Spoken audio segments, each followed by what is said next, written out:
Based on every meaningful metric of human well-being, now is the best time to be alive. We've never been richer, healthier, more educated, or freer. This is the UN Human Development Index, which is based on 3 key indicators: life expectancy, education levels, and income per capita. This short film will highlight how, despite our collective wealth, extreme poverty and suffering persist, perhaps needlessly, for the world's poorest. These issues relate to 3 of the interdependent UN Sustainable Development Goals, or SDGs: poverty, health and well-being, and clean water and sanitation.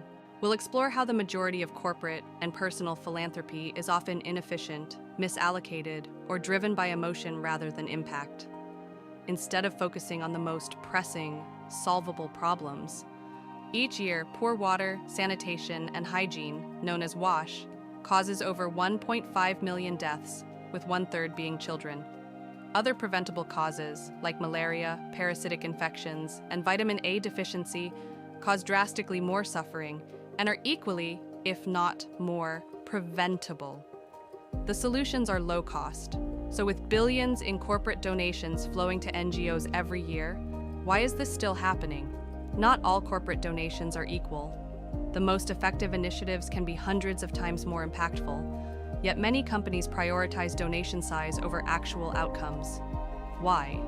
Corporate giving often focuses on branding and goodwill rather than measurable impact. So how do we shift the focus? How do we make corporate giving smarter? Decision makers should consider allocating at least some of their philanthropy budget to the most impactful causes. Several frameworks have been developed. First, effective altruism.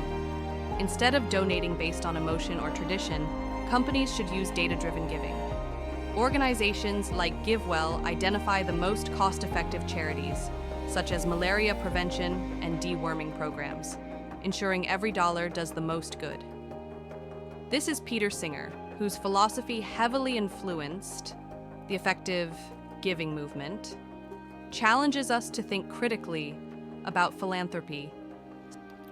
It costs somewhere between $20 and $50 to cure a blind person in a developing country if they have trachoma. So you do the sums and you get something like that. You could provide 1 guide dog for 1 blind American, or you could cure between 400 and 2,000 people of blindness. I think it's clear what's the better thing to do. Second, impact-driven philanthropy. Just as businesses track financial returns, they should measure social impact using frameworks like Social Return on Investment, SROI.